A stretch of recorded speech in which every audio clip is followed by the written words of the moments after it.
Welcome to the show that started it all. From the front office to the sidelines and everything happening in between, you are locked into the home of unfiltered opinions and the stories that define the game. Whether it's breaking news, heated debates, or the pulse of the sports world, this is where the bench clears, the noise stops, and the real conversation begins. Welcome to Empty the Bench, only on the Empty the Bench Network. And now, here's Nick Morgasen and Zain Bando.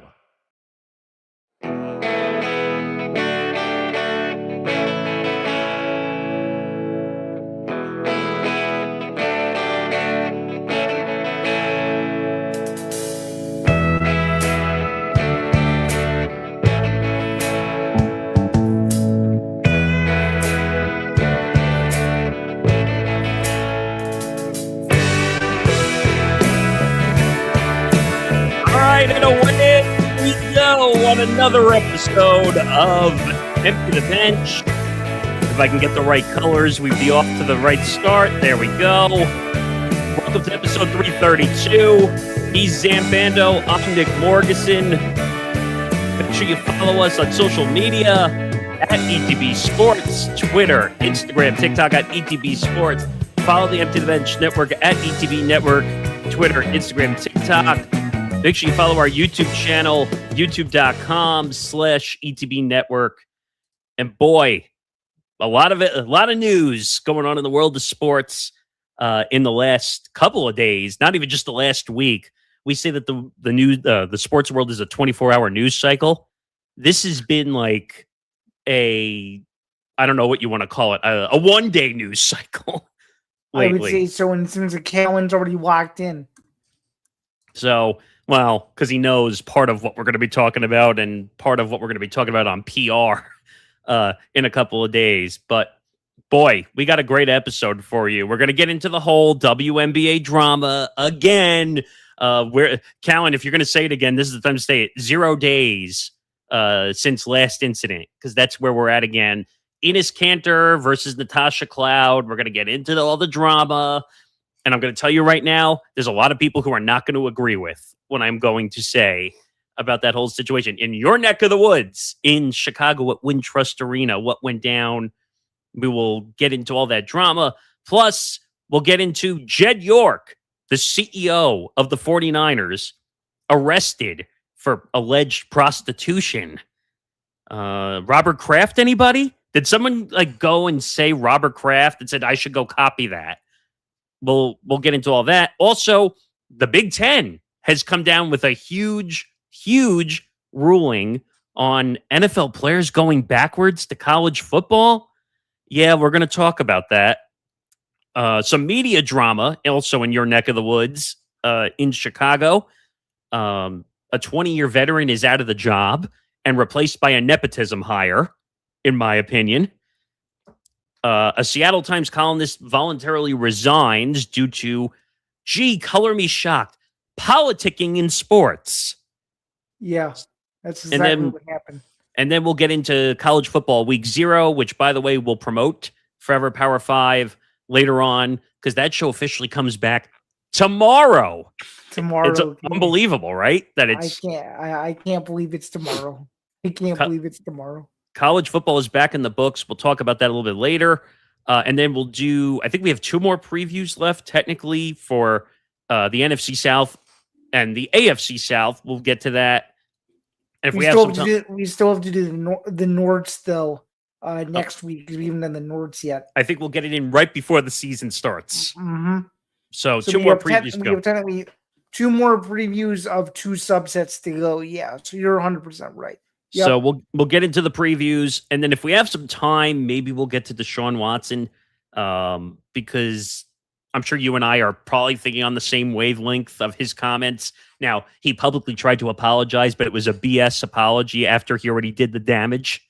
Right. So we'll get into all that, but we're not going to waste time. We have a lot to get into, and we're going to start with Enes Kanter Freedom getting ejected from the Sky Fever game. I have a lot of thoughts about this, but I'm going to let you go first because this is in your neck of the woods in Chicago. Well, to first get it out of the way, before this became the biggest story, the Chicago Sky had a double-digit lead, and of course proceeded to blow it. But what else is new? That quickly became a side story to what happened courtside. So Enes Kanter Freedom, for those of you who don't know, it's been well documented on this channel as well as other channels that he was trying to push to become a part of the WNBA. It's a whole thing that we got into. I'm pretty sure a week ago we broke it down a little bit more. But basically, there was like a ripple effect. He wore a shirt. Some may argue that the shirt was 100% true, while others may argue for some odd reason. I don't know why that the shirt was false. Nonetheless, he sits courtside. He's minding his business, and all of a sudden, what was it? Mid third quarter was the instant that it happened, right? Yeah. I mean, I couldn't even tell you, and maybe you could help me here because it happened so quickly. I couldn't even tell you how the incident even remotely started. It was extremely confusing. It was an extremely confusing scenario where Enes Kanter. Now, let's get something very clear, and I'll talk about this on Press Row tomorrow with Callan McClurg. It was a clear publicity stunt. What Enes Kanter Freedom, by the way, Enes Kanter Freedom is a publicity stunt. His name on his own, because his real name is Enes Kanter. He put Freedom on his name, I think allegedly illegally, because I don't think you can do that. But meaning you can't put Freedom in your name? I don't think you can. I don't know the whole rule of that, but you can tell right there that his name is a publicity stunt in itself. Right. And he's wearing a shirt that says what the definition of the word woman means. He's not attacking anybody. He's not running around the stadium with signs protesting. No. Now, could you debate that he's causing a scene? Some may argue, though, on the flip side, and I know you probably won't agree, some would argue that he was silently protesting. Okay, but as long as you're not causing a disturbance, does it really matter? No, I don't think so at all. No. I don't like what he's doing. Let me be very clear about this. But at the same time that everyone is saying this is all Enes Kanter's fault, I'm not going to buy that, because no, it's both of their fault. If you watch, Enes Kanter is sitting, I think it's under the basket where those weird floor seats are that you see in a NBA. It's like folding chair seats, essentially, right? Correct. Yep. And he's not doing anything. Natasha Cloud, if you watch in the video, clearly is provoked just by seeing him in the crowd and starts blowing up with what's the word I'm looking for? Obscenities. Obscenity. Thank you. Obscenities, and saying the P word, which I prefer not to because we have women who watch in our audience. So he doesn't say anything until he's provoked by Natasha Cloud. Okay, but the security, which by the way was doing their job, I have no problem with what they were doing. No, they were. But I think that the security sending him out of the building when Natasha Cloud was clearly the instigator is where I have an issue. A lot of people in media were saying that Natasha Cloud was the instigator.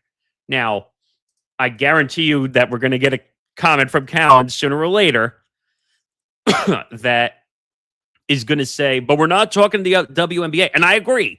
I wish we were talking actual basketball, actual WNBA basketball. No, it seems that every time we talk about the WNBA, it's something not related to either of the two teams participating, or any of the teams for that matter.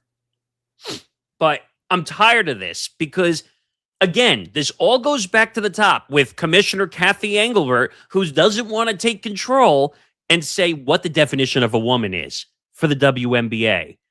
If you just laid it out and said women, you have to be biological woman when you were born to play in the WNBA, we wouldn't have these issues of Enes Kanter or Royce White turning the WNBA into a publicity stunt.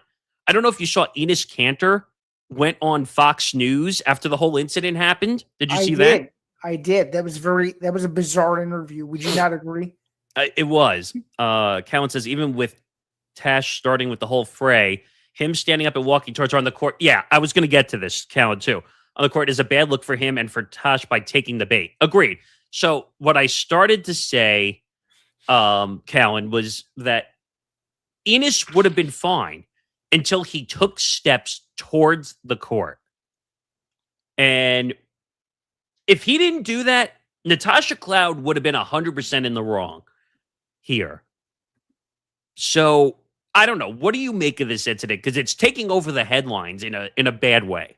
Well, someone just made it clear as well.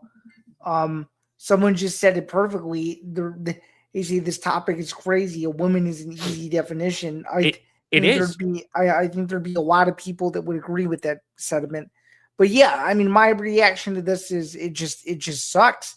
First things first, I was confused. I'm like, wait a minute, okay, Enes Kanter's there. I think I know why he's there. So I was able to connect the dots there.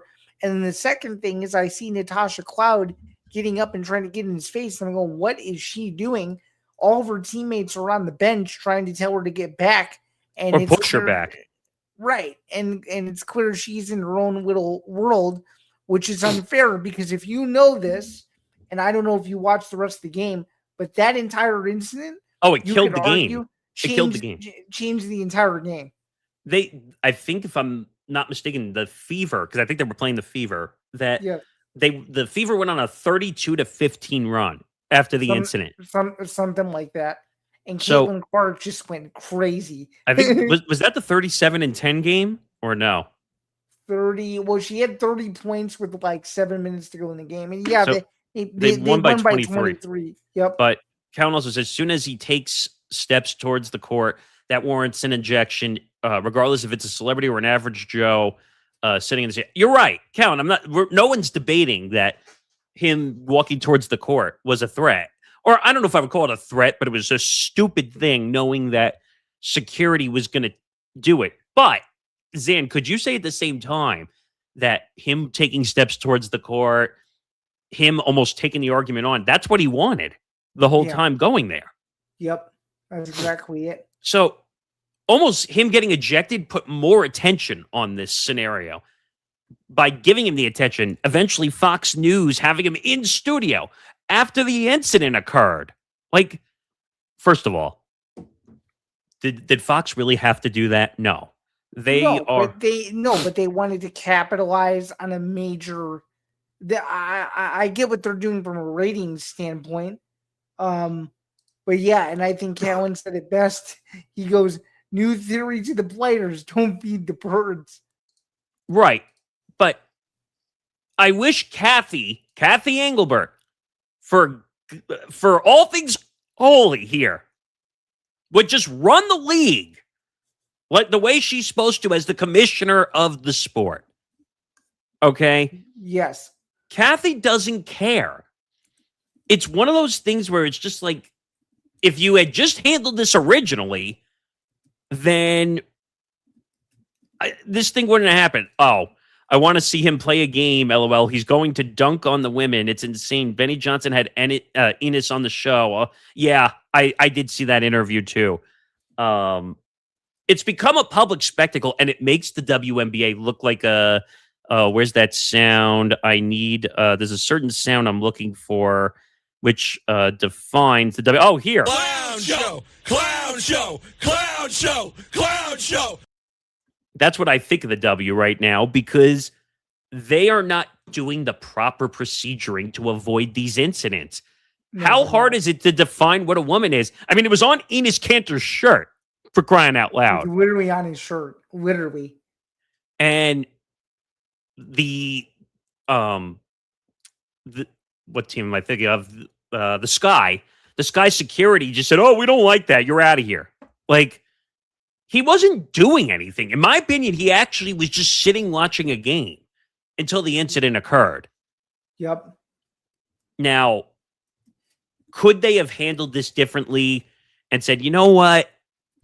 Maybe you shouldn't have shown up to that game. Maybe you should. We knew what you were doing. Now, why didn't they stop him from going in? Is my question. Do you wonder that? Because they probably thought he wasn't going to cause a scene. They probably thought in good faith he wasn't going to do anything. That'd be my guess. The way Enes Kanter has been acting during this whole scenario, you didn't think he was going to do something? I'm not saying me. I'm saying from their perspective. No, but I'm saying from their logic, they really thought he was not going to do anything? Probably, because they probably weren't thinking fully about who it was. And even if they knew who it was, they still didn't think of it in the proper context, in my opinion. I'm not defending them per se. I'm just saying I think probably some of the people who were working that game probably didn't realize what they were walking into. But you notice how fast security jumped as soon as Natasha Cloud ran over to the side of the court. Yeah, and the reason why they broke it up the way they did is because they didn't want to see a fight happen. That was why. But again, they were probably thinking it was going to spill over into the crowd and all that stuff. But again, whose fault is that, though? I mean, or better yet, I have someone else who could say that too. If I come over here, Whose fault is that? I mean, like, in my opinion, it's her fault because she didn't have to instigate the fight. Well, to be fair, Nick, I not to play devil's advocate, I think it's partially both of their faults. Which one is Morgasen? Which one is Bando? Hi, that's me. I'm Morgasen. Hi, I'm Zain. It's nice to meet you. The reason why they don't know is because our names aren't at the bottom anymore because of the scanner. But this is another one I've seen. XX chromosomes, easy definition. Now, have you seen that company that's been going around? XY, I think is the name of it. They have the shirts and all that stuff. Oh, and yeah. I have those black and white shirts, right? Yeah. Thank you, Ghost. Appreciate it. But I don't know, man. This whole thing is a circus. And until Kathy wakes up and stops hiding, she's too busy thinking about those TV deals and all that money they think they're going to make. Maybe if she woke up and said, you know what? Maybe we should say what the definition of a woman is. Maybe we should control all these instances. Maybe I should grow a spine and actually run my league. All these incidents wouldn't happen. Kathy, you had your own players who don't like you and are challenging you on how the league is run. I mean, think about it. What was it? Asia Wilson, who said the only time I deal with her is when I win awards, essentially. Yeah. Which is weird. You don't see Dana White saying that at the end of physical awards. Yeah, the only time I show up is when the UFC awards happen, which actually is a real thing that they do inside the company. You never hear other commissioners say that. Right. There was also a police escort into the arena. He got into a verbal spat with fans on the way. Yeah, he did. And that's what Zain was starting to say too. Now, I have a problem with what the fans were pulling off when they were screaming in his face. Yeah, and I sent you that video. So for context, that parking area is where I usually go when I go inside the arena, and those people were just the simplest word I can use is ruthless. They were so ruthless towards him. It wasn't even funny. It's true. Callan says, yeah, but Nick, Kathy has no spine, just like Adam Silver. Well, that's true, because he's dealing with his own situation with Kawhi Leonard and the aspiration investigation. So, let's see. The league has made a Faustian bargain. They're willing to court this endless culture war stuff because it draws eyeballs. Agreed. I think this is 100% right. That they're willing to just do this for attention. And Callan, who's in the chat, we've said this forever. They would rather have the eyeballs. And it's just one of those things where just like Kathy would rather have the negative attention than have the positive attention and grow the actual game on the court. What's the eyeball reference? I don't think I've heard it. No, just drawing eyeballs, meaning like just drawing people into watch. Oh, okay, got it. They'd rather have the negative attention because it draws more eyeballs and causes more discussion than like what a positive discussion would be about the game. Right. Ghost says Kathy's spine is Adam Silver's right arm. That's funny. And Trent just said, "I'm ready for football season." Yeah, I don't blame you. Yeah, because this whole stuff is ridiculous. And I'm just reading through what the ESPN story said, and I didn't realize. So the shirt said "woman," noun, adult, human, female. And you were right. When a timeout was called late in the third quarter, Cloud walked towards Kanter and shouted at him, and he was standing with his arms outstretched. Okay, so the way that's written makes it seem like she was the one who started the whole thing then. Yeah. Based on that summary. Well, yeah, she instigated. No, right. My point is, though, is on TV, though, they panned to those two a little bit late. That's what I'm agreed. Totally. That's what I'm getting at. But I love some of these comments. What is it going to take to get Bando to laugh at one of my jokes? I'm going to figure it out. I guess keep feeding him Ghost, and I'll do my best to try to laugh at him. Bando, you're my North Star. Okay. Bring on everything not named American football. Goes and hides under desk. Because Callan's not the biggest NFL fan, or not an NFL fan. I know. And then Troy says that's a weak definition for, I guess, what's on his shirt. But he was standing with his arms outstretched, took a few steps towards the court before security cut him off. That was the biggest issue, that he walked towards the court. You can't step towards the court unless, well, I can say this from personal experience. You can't step towards the court at all unless you have proper identification to do so. Cloud took to social media later Sunday night, saying in a Threads post that transgender people, quote, will always be protected by me. So why are you feeding into it? Let him be, let him cause a spectacle, and just move on. Why are you feeding into it? Because, I don't know, either the news is slow, either they like the agenda he's trying to push. I think there's a lot of reasons. Kanter Freedom pumped his fist and mocked Cloud with a hand gesture that imitated her talking, while arguing that he should not have to leave. He waved his arm to the crowd. That was a PR stunt when he was getting thrown out. I'm going to be honest, the imitation towards her, though, I'll admit that I broke out laughing a little bit. Yeah, so did I. And you know that it was a PR stunt because later on social media, he said, quote, I just got kicked out of a WNBA game. He tagged the WNBA, by the way. Yeah, I did see that. For supporting women. Let that sink in, America. Now, from what I understand, I think Kanter and Sophie Cunningham are also friendly, too, from what I understood. Yes. So this whole thing is just a joke. That's a good question. What does Cloud think she was accomplishing? That's my question too. What? I want to know what the motives were because, again, now in my opinion, Kathy should have fined Natasha Cloud for going at somebody in the crowd because you're not supposed to go after. Well, I don't know. Is he considered a fan or in the instance of sitting in a paid seat? Probably. And did you see also, Nick? I don't know if you saw. It's gone viral, and he's getting destroyed for it, as he should be. Did you see Tyler Marsh's response after the game, the head coach of the Sky? Where he basically, I have it right here. He basically doubled down and pretty much danced around the question. So here's the quote from Sky coach Tyler Marsh. There's so much good things about the league and so many good things about the play of the players. And if you come to a game, you should probably come to enjoy the basketball. That seems pretty simple to me. I think these players deserve that and have earned that.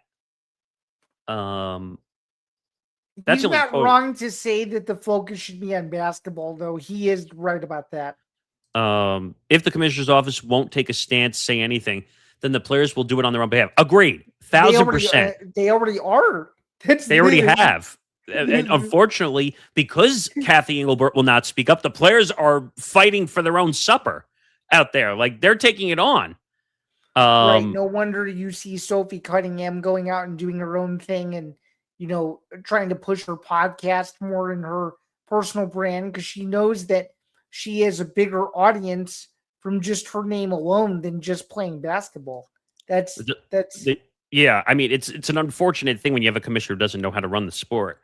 The WNBA wants to get Sophie out of the news with the truth and put all this trans stuff and the liberal nonsense. Well, I here's think they just something. Here's something that I also think is interesting that nobody's talking about, and I'm sure you know this too. The Fever have to win out to make the playoffs, and you know that if Indiana keeps winning, the WNBA defenders, if you will, in the league office are going to start getting really nervous. You and I both know that there's certainly a storm brewing, in my opinion. Well, the other thing is, like, we still don't protect Caitlin Clark when she gets clobbered by every foul and no one says anything. The refs are just letting it go. And it happened again on Sunday. They were knocking her down and getting in her face and stuff, and they weren't calling anything. Didn't he technically stand on the court? What was the official justification for kicking the dude out? I think just more they think it's a threat that she walked on the court. He wasn't going to literally do anything to her, I don't think. You really think he was going to risk getting charges? No, of course not. That's my point. That's why the security was doing their job. I understand, but at the same time, he didn't do anything. Meta World Peace was suspended 80+ game for malice in the palace. Okay, here's the difference, though. That's a different scenario, though, in my opinion. Meta World Peace, formerly known as Ron Artest, was laying across the scores table. A fan threw a full beer at him, and he reacted. Now, I'm not saying what Meta World Peace did was correct. He was wrong by jumping over the scores table and attacking a fan. That's assault in every way, shape, or form. But it doesn't make it right at all. No one should be... WNBA players should not be crossing over into the stands, or NBA players should not be crossing over to the stands, and fans should not be taking threatening steps towards the players on the court. It doesn't matter. Exactly. LOL, can we get Angel versus CC right now if the playoffs started today? Oh, that would be it. That would be nuts. Are you tired of the Angel versus CC nonsense though already? Because I am. Well, now that she's no longer on the Sky, I care a little bit less, but I would still watch it. I just think it's annoying. Lloyd World be free. That was another one, former player back in the day. And it's crazy to think I'm saying this, but if those two teams played, I would totally root for Indiana over Atlanta. Yeah, I would root for Caitlin Clark to win. I think she's getting the raw end of the stick. The league treats her like crap and doesn't defend her whatsoever. And I just want to get back to talking about the WNBA on the court. I give two craps of all this political crap that goes on off the court. And Kathy, until Kathy wakes up and defends it, by the way, her contract is up at the end of this season as the commissioner of the W, and I don't see her coming back. She's dead. I don't think so either. She's a dead dog. Dead dog walking. You mean she's dead in the literal sense of her job? Yes. Yes. She's a dead duck walking. Like, they need to find someone who can run the league properly, business, be friendly with the players. I think they should hire Sue Bird. That's what Sue Bird would be great. And I know Callan and I were talking about it on PR, and I'm realizing now she wouldn't be able to do it. But I think Candace Parker would have been a great commissioner. Oh, Candace Parker would have been amazing. But she's too busy between doing her Amazon gig and all the other stuff she does. So I don't know. She would be great, but I just don't know if it would happen. Oh, and I forgot this too. And of course, Dildo Gate is back. Did you see that someone else threw another one on the court also? I did. And in fact, the one Sky game I went to a year ago, if you remember, the one against the Dream in Were you at that game? Yeah, there was the dildo instant game. Yeah, oh my god, I didn't know that was the game you were at. Yeah. I left right after it happened, but yeah. From what I understand, though, they did catch this person before they ran out, because they tried to run out of the arena after it happened. Oh, yep, I did see it, and then they were chased and tackled to the ground. I remember. But what is the charge though? Is it public indecency? What is it? Probably something like that. I mean, on your ticket, though, it usually does say you can't throw objects No, or it stuff does. at a court. It does. If you turn your ticket around, it tells you all the things you can't do. And I'm assuming at the top of the list would be not throwing stuff during an active game at the players. Yeah, it would be one of them. Yep. You can't. The biggest rule on those tickets is you can't interfere with the playing surface. But I don't know. This is just one of those things where it's frustrating to deal with all this Now stuff. watch, the playoffs are going to start, and the playoffs are going to become a sideshow to things exactly like this, and that's the sad part. And the thing is, like, I want to just watch basketball. Caitlin Clark's having a really good season after coming off being injured. Olivia Miles is going to run away with the Rookie of the Year in Minnesota. Yeah. And we're not even talking about damn basketball when it comes to the WNBA. We're talking about stuff that's happening off the court. I know. I want to talk the game. I don't want to talk about political crap. Someone tell Enes Kanter and Royce White to take a hike. And that's it. End of story. All right.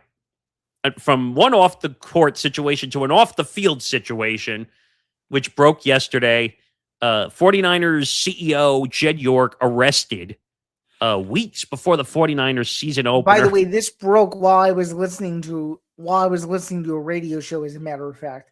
This broke about an hour and a half before MTGP did an early episode yesterday. Oh, wow. Okay. We had to change the rundown of the show.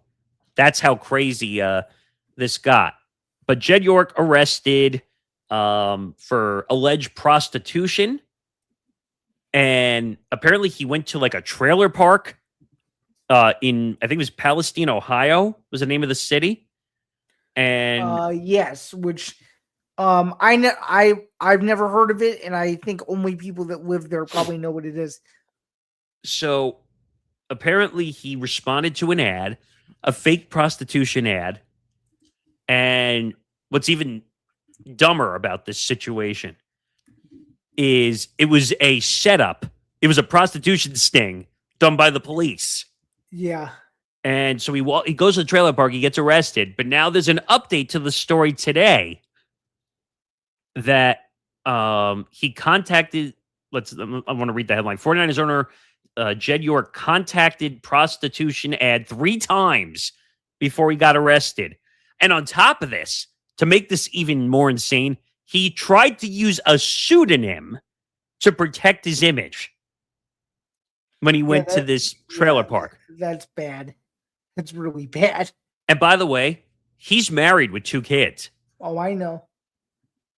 Gee, doesn't this remind you of a certain former Michigan I coach? thought he filed for divorce, or is that not true? I don't know how true that is. I'm still trying to get that confirmed. Okay. But East Palestine, Ohio. Thank you, Callan. What's up with York? Prostitution, a trailer park. This gets better and better. And you're not wrong, Ghost. No, you're not. It was Jed York. Very clever. I don't know if that's true. I got to look that up. But in the report, officers with Mahoning Valley Law Enforcement Task Force wrote that York identified himself as a man named Joe in a response to the ad. Oh, no. Which was posted by an undercover officer posing as a woman on a, quote, known prostitution website. Oh, geez. Okay. York contacted the undercover officer twice Saturday with no response before the undercover officer responded to a third message sent Sunday and offered to meet that morning in East Palestine, Ohio. Officers arrested York after he arrived at the agreed-upon meeting location at the Wheat Hill mobile home community. Oh, great. This gets funnier and funnier, in my opinion. With both the phone used to communicate with the fictitious prostitute and, listen to this, $160. Yeah, that sounds like a sketchy arrangement. Not gonna lie. Which the incident report stated was the agreed upon fee for 1 hour of sexual services. Oh, great! Wow.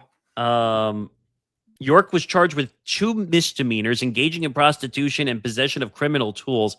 I'm trying to figure out what the second one is, possession of criminal tools, whatever that means. Yeah, I don't know what it means. I saw that notification and was very confused. Prosecutors later amended the prostitution charges to disorderly conduct as part of a plea agreement. York ultimately pleaded no contest, which basically means I'm not saying whether I'm guilty or innocent. I'm just agreeing to let it go. Paid $1,150 in fines and was sentenced to 1 day in jail for each charge, with 1 day already considered to be served. He got 1 day in jail. 1 day. This is unbelievable. The people in West Palestine dodged a bullet. Criminal tools is suspicious. Yes, it very much is so. York's attorney has not responded to multiple messages, while the 49ers said in a statement that they would have no comment, as this is a legal matter which has been resolved. An NFL spokesperson said the incident would be reviewed under its personal conduct policy. Okay, I'm going to say this now. That's all that's going to happen. He's going to get a slap on the wrist like the NFL does, and basically we're going to move on from this, right? Like, what do you think is going to happen here? Probably nothing, if I were to guess. But, like, what did he learn from Robert Kraft here? I have no idea. If you remember, Certainly sounds very, very similar to a Robert Kraft type incident. The incident has cast a national spotlight on the small rural town of East Palestine, which is a short drive from York's hometown of Youngstown, and has also brought attention to Weed Hill, which advertises itself on its website as a clean, quiet, and affordable mobile home community. Wow. Oops. Yeah, their search traffic is going to be skyrocketing this week for the wrong reasons. For the wrong reasons. An unnamed Weed Hill representative added in the Facebook post that they've been assured by East Palestine Police Department Chief, well, we're not going to read his name, that they were not using addresses in the park as part of their sting operation. The incident report, however, states that York was told to meet the undercover officer at the mobile home park, but he was given a fictitious lot number. Oh, geez, that's even worse. This is insane. This is like a movie. It is. It is. York has been the majority owner of the Niners since 2024, but has been the team's CEO since 2008. The Niners have made the Super Bowl 3 times under York's leadership. York also oversaw the building of Levi Stadium. The team moved to San Francisco. But I don't know, man. This is like laughable to me. That one, don't you think as a majority owner and a CEO, maybe you shouldn't be going undercover looking for prostitution? No, probably not. Like, what do you have? This is all negative. Like, there's no way he could have gained anything good from this. Like, and eventually it was going to come out that it was him. And trying to hide under a pseudonym doesn't really make this any better. No. I don't know, man. This is just one of those things where you have to say, like, am I willing to risk my career for a cheap, floozy date? And now you're going to be divorced. Your 2 kids don't have a father, if that's true. I haven't confirmed that yet, which I'm trying to see if he did. But this is bad. It's a black guy on the NFL.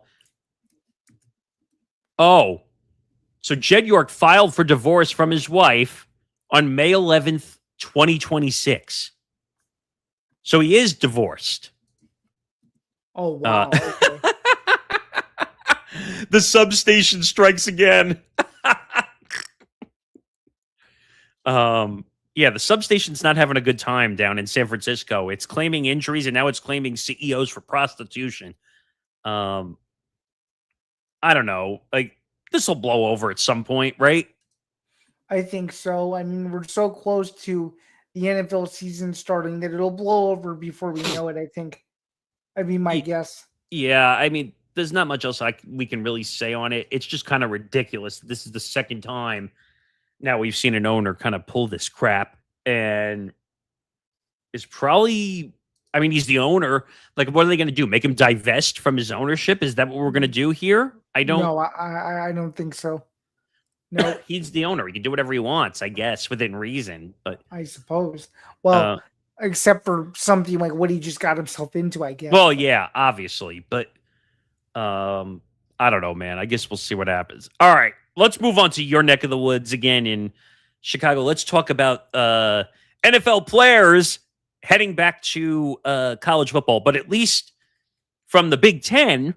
The Big Ten has officially come out per Pete Thamel, and the rule is banning NFL players from going back to college football has officially passed unanimously with faculty rep approval. I don't know. Where do you want to start with this one? Because this is just a clown show circus.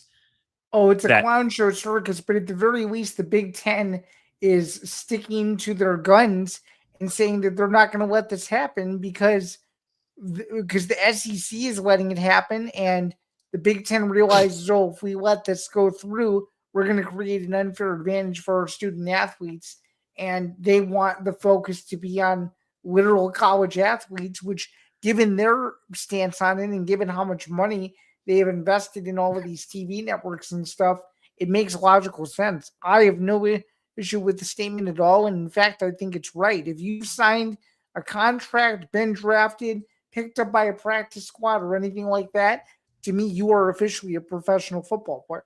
Well, do you remember the rule back in the day before all this NIL nonsense that once you declared for the draft and you had an agent, there was no going backwards. If you declared for the draft and didn't have an agent, you were allowed to pull out from the draft and go back to school. Right, and you're given a deadline if you don't have an agent to pull out and remain in school. So now that NILs are in the loop, it's caused an issue to the point. Well, no, the issue now, though, was I think what we're misconstruing the ruling about the extra year of eligibility because of what happened with the class of 2022. So they think that because there's this loophole that they can get away with it when every case is going to be different. What the Big Ten is saying is we don't want former student athletes going back to college that have already established themselves in the NFL, either as a draft pick or on a practice squad. Yeah, but once you declare for the draft and you get drafted and you're on a team, it doesn't matter if you're a bust and you're on a roster and you get cut. Once you play an NFL down, you should not be allowed to go backwards. Right. So, and by the way, the court system is effing all this up too, because they're allowing injunctions, which, by the way, in case people don't understand that, an injunction is not a ruling. An injunction is a temporary hold until the court system gets a hold of it, and it's going to get delayed in court to the point where he might play for a couple of years because that's how long it might get held up in the court system.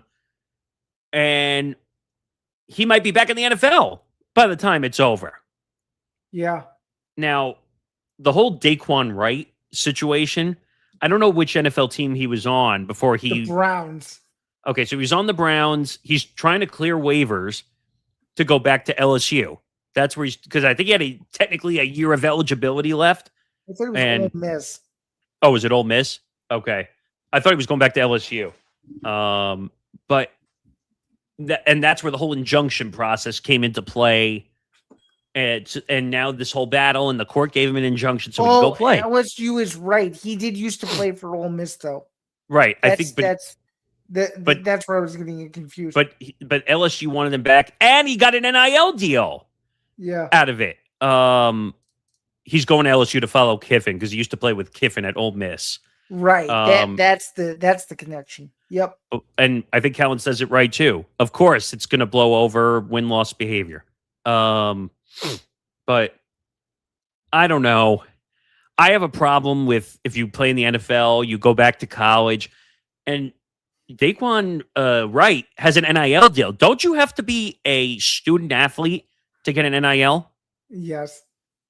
So how is this going to work? He's not going to go to classes, right? I don't think so, although he's technically supposed to.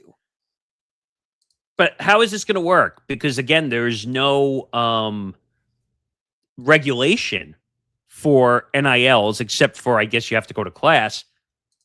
I forgot who it was. I saw someone sign an NIL deal, but he's only taking one class because he wanted to focus. So what happened was, so you're talking about the incident with what's his name? Oh yeah, the new quarterback at Penn State, Rocco Becht. Yes. So what happened was Rocco Becht is getting his master's degree. So he had already completed his 4 years at Iowa State. So because of how many credits he had, he was able to only take one class this semester, and then he'll finish in the spring. And I think it's online too, right? And then the other funny one is Lenora Sellers, and right now he's only in an internship. And he got an NIL deal, right? Yeah. The rules for NILs are murky. Okay. I don't know what to say here, but how do we stop this? When you get to the NFL and you play it down, that's it. You're not allowed to go backwards. That should be the rule. You want to know how insane this was? The SEC came out and made a statement. Did you see the SEC statement? I did. You know it's bad when the SEC is making a comment, right? Yeah, it's bad. And I'm trying to find it. Because I can't find it at the moment. But the SEC commented on it, and I'm trying to find it says the Southeastern Conference issued an official statement firmly opposing former professional athletes returning to college sports. That was as of yesterday. It says pro athletes should not return to college competition, end quote, per ESPN. So basically a generic statement, essentially. Mm-hmm. They didn't really take a side. I feel like the Big Ten was more firm, though, because the Big Ten waited out. That's my... Well, no, the Big Ten was honest and said, look, once you hit the NFL, you're not coming back here. Don't try it. Mm-hmm. But unfortunately, when you have a effed up court system that's going to give you an injunction to play, how do you stop that? You can't, right? You really can't. So I blame the court system partially for this too, because it's their right to do what they want. And I'm like, no, like once you enter professional sports, how can you go back to college? How? Right. And not to mention you're taking away spots from incoming athletes, college athletes who were promised spots. No. Yeah, technically you are. And I think because you have to have a roster limit and stuff like that. I just think this whole thing is effed up. That you played in the NFL, you had the opportunity, and now you're trying to go backwards because you had a failed career in the NFL. Right. So it says any team's violation of the rule would be subject to its head coach being suspended. This is for the Big Ten. For 50% of its remaining games plus an undisclosed fine. That's a big, big punishment. It is. If you get caught. It is. The Big Ten Conference announced Tuesday unanimous adoption of the conference rule to prohibit football players who have signed a professional contract where we're on a professional roster at any point or declare for the NFL draft as an underclassman without withdrawing from maintaining eligibility for athletic competition at a conference institution. The conference continues to evaluate potential rules restricting professional athletes in other sports from conference competition. You know the Big Ten better than me. Do you think this is standard? Do you think that this makes sense? You're saying, like, what do I think of it? What do you think of it from that point of view? I mean, the Big Ten had to say something. It's better than them saying nothing, right? Yeah, and also we're in the middle of the whole fifth-year eligibility situation going on, too, in the courts. Like, this whole thing is a mess. And it's taking the focus away from the upcoming season, to be fair. I mean, literally, week 0 is this weekend, and this is the biggest story in the sport. Did you see Lane Kiffin was defending it, too? Allowing the players... I did, and of course he's going to defend it because he used to be an NFL coach. So Well, I also think. it's not a surprise. Well, I'll give you another reason. Lane Kiffin is a sleazy individual. That's why he's defending it. I mean, No, it's true. he will break if he could. He would break every rule in the book to get the best college football team on the field. Oh, he probably would. I mean, heck, I wouldn't doubt it. I mean, heck, he took half his coaching staff to LSU. And shoot, he had that whole incident with the reporter last year, and the reporter ended up being right. He was right on the whole thing. Also, I don't trust Lane for anything he says. How many different jobs has he jumped from? From college to the NFL, back to college? A lot. And then they did that documentary. It was like the 9 Lives of Lane Kiffin or something. Yeah. Like that. So I don't trust Lane Kiffin as far as I could throw him, because Lane will say anything to make his reputation look better. Well, and he'll say anything that will spin his narrative, though. That's also true. And by the way, Daquan Wright dressed for the Browns preseason game against the Bills on Saturday. Yeah, that's messed up. How do you go from being in a Browns jersey to now all of a sudden you're going to get cleared to go to LSU? It's crazy.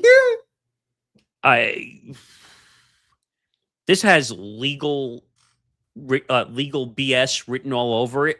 You should have to sit for a year, in my opinion, for this. Oh, you're talking about like a reverse red shirt situation. Yeah, I literally think so. You should sit for a year.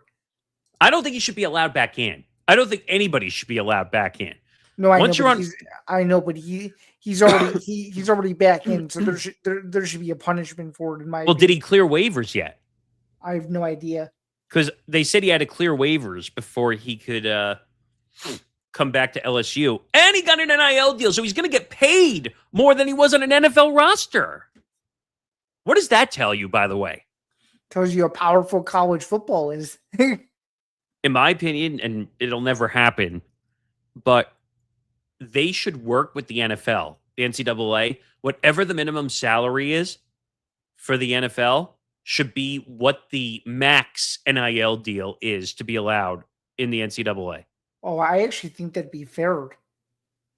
Because if you make the incentive less to stay in the NIL, it would force them to then head off to the NFL and to go get the bag, as they say, in professional sports to go make more money.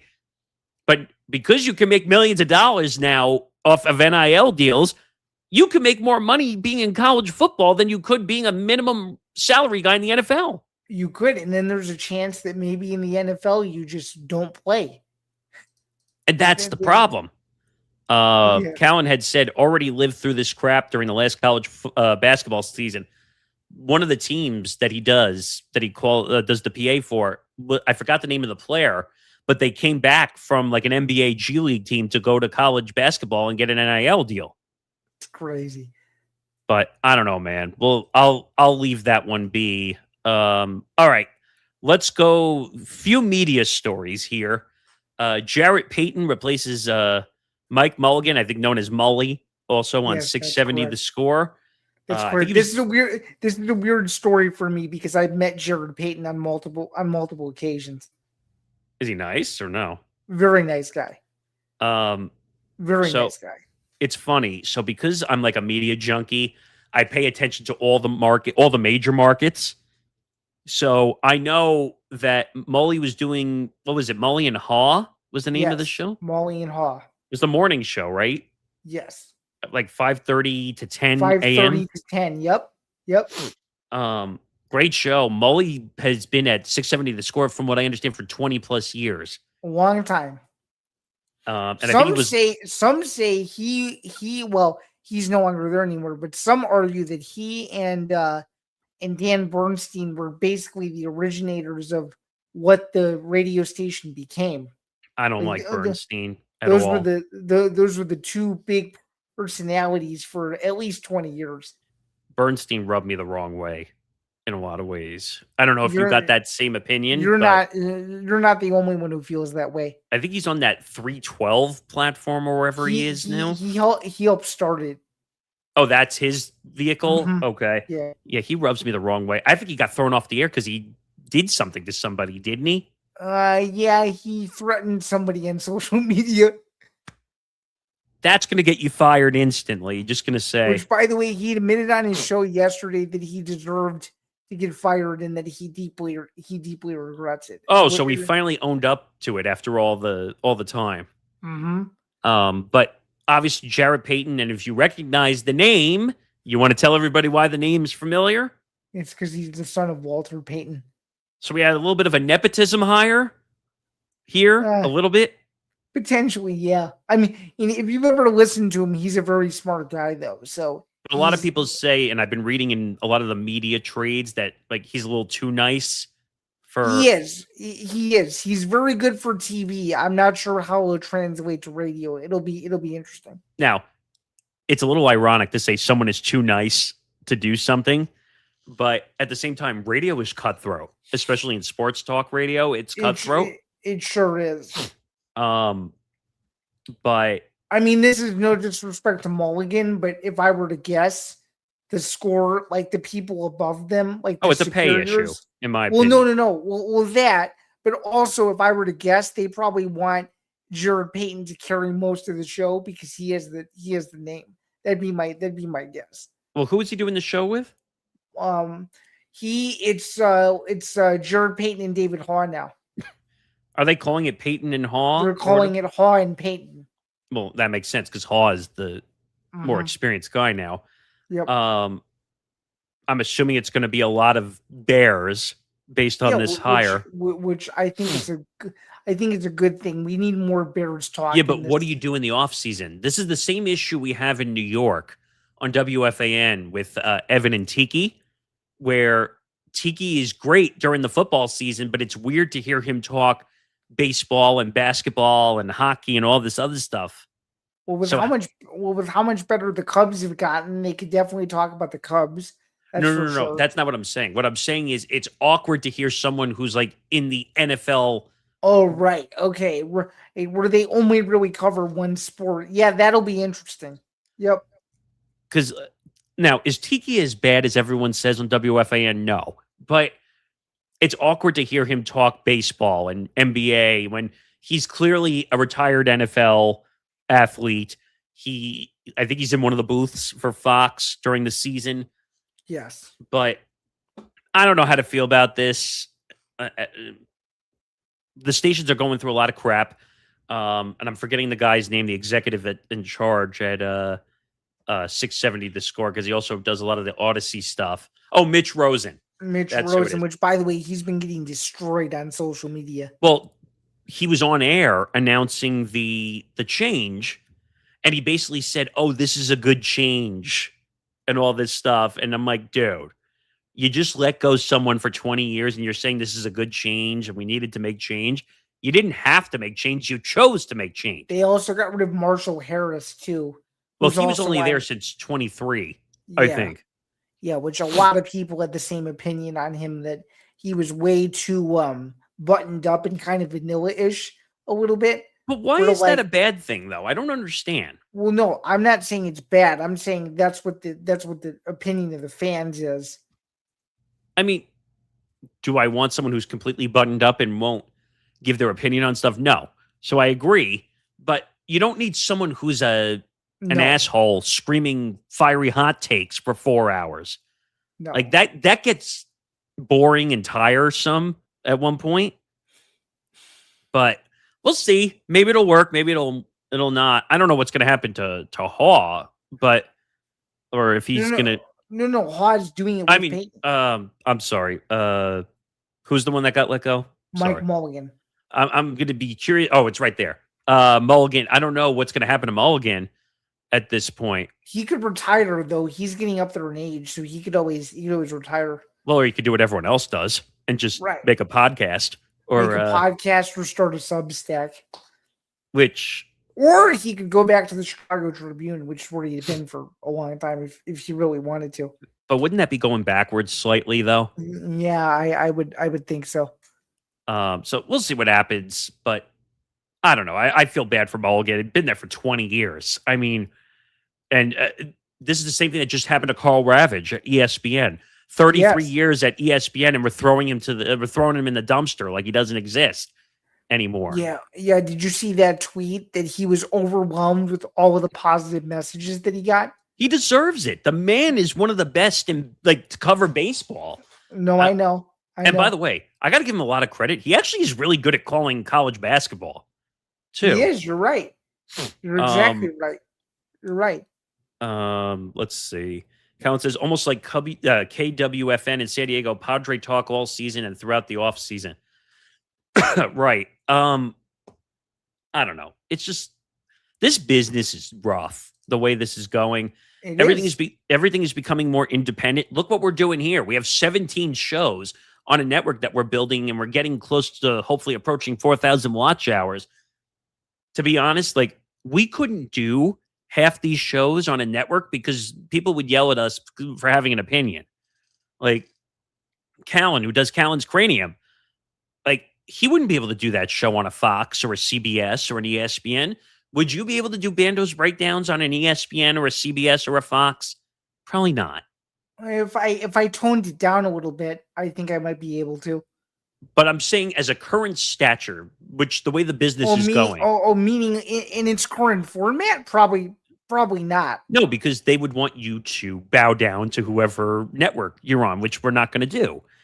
Trust me. Can you imagine if they put me on a network and I started going off on Kathy Engelbert, the WNBA? Oh, you'd be fired in a couple of days. I wouldn't be able to work for ESPN because they have deals with the WNBA. Right.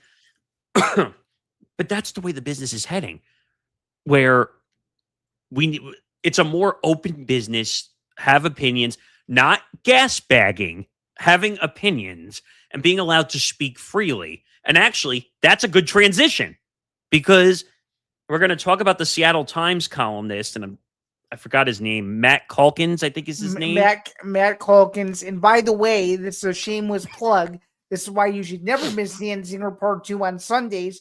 Because, Nick, I don't know if you heard, I went on a 6-minute monologue about him. Yeah, I did. Did you I hear saw you talk about it. Did you hear my monologue? Yeah. If you could tell, I was very Team Calkins. If you couldn't pick up on that. Yeah, I have a massive problem with this too. And from the Seattle Times standpoint, or from the Matt Calkins from the Seattle Times. And I'm trying to find the story so I don't misspeak here, but here we go. And of course, the New York Times has it behind a paywall. Thanks a lot, New York Times. Oh, you can read his Substack though. That's free. All right, I found another platform. So basically, Matt Calkins was basically writing about the whole situation with Sophie Cunningham and DeJohnny Carrington and a bunch of the other, and the transgender stuff. And at one point, the Seattle Times basically said, we're not publishing this stuff anymore. And he said, I really wanted the column to run. I didn't think it would, but I felt obligated to try to get it in. Toward the end of the month, before the Seattle Storm hosted the Indiana Fever, I spoke to people attending a rally in support of Sophie Cunningham outside Climate Pledge Arena. That's all the protests that have been going on currently. And the Fever Guard recently taken a stance against biological males competing in women's and girls sports. So he did some interviews. Oh, which, by the way, and this is, you're going to get to this part. I don't mean to step in front of you, but I just have to say it. The way they handled this from a management standpoint, horrible. where they basically ghosted them is so bad.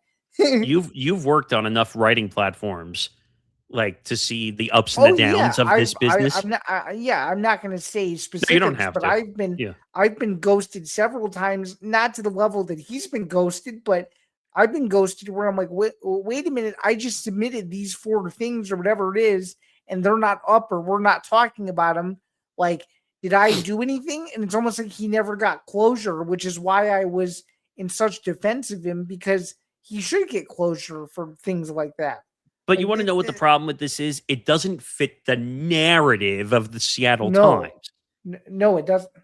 I mean, you don't have to say places specifically, but I'm sure you've had stories that don't fit the narratives. Oh, yeah. And I'm just going to say this. There are, I'd say, 4 or 5 stories that I've written over the past, which is a pretty good track record given the thousands of stories that I've published. But there were 5 or 6 stories that never went published because I would argue, looking back, that they didn't fit the narrative that said publication. Their narrative, correct. to be clear.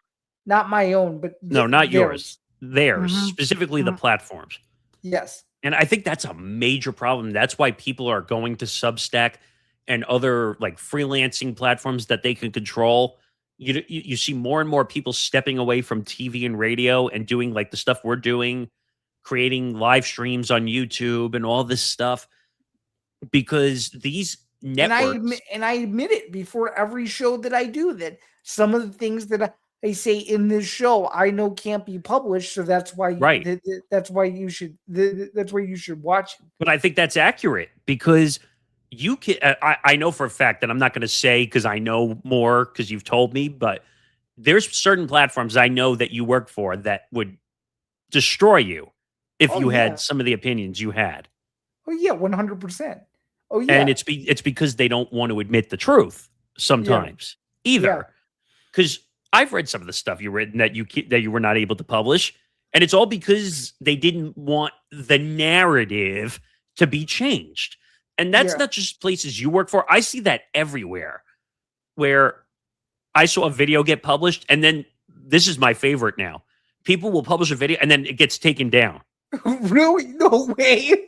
You've never seen that before, where you see a video disappear after sometimes like it got all this attention, and then the company or the network doesn't like that it got all this attention, so they remove it? Oh yeah, I have seen that before. I don't know where, but I've seen instances. It's funny, like, oh, they'll allow it, and then because it got all this press, they're like, nope, sorry, we're removing it. Yeah. People forget, and you know this as well as I do. When something goes up on the internet, what does that mean? It means it lives there forever, even in the archive, right? Even in the archive sectors. And also, what do people do today when they see videos? They screenshot or they record.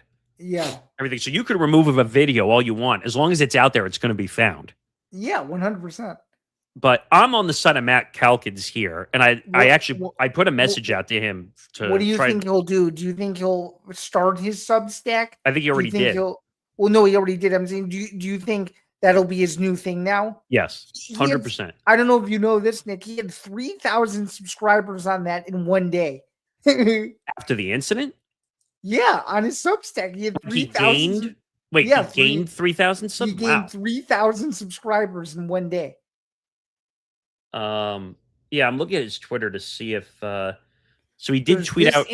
There's this incident. We had the Scott Agnes incident from a couple months ago. We spoke to Scott Agnes, Callan and I, on Press Row. I remember. And he told us, like, look, man, like, I had no choice. They threw me out for no reason. Yeah. But I don't get this anymore. Like, I don't understand why teams are so brutal when it comes to their coverage of their teams. It's awful. But he said a couple days ago on Twitter here, these past few days have been the wildest of my life. It could have been a scary experience, but your support made it special. Thank you. My latest on Substack, where I offer my gratitude and detail America's desire for diversity. He had 5,000 followers on X. He now has 78,000. That's insane. My Substack, meanwhile, has 4,000 subscriptions now. Wow. As I was drafting my resignation announcement for Substack, most of my thoughts centered around what could go wrong. I was going to post it, and this is his whole, I guess, his timeline of how he was handling it.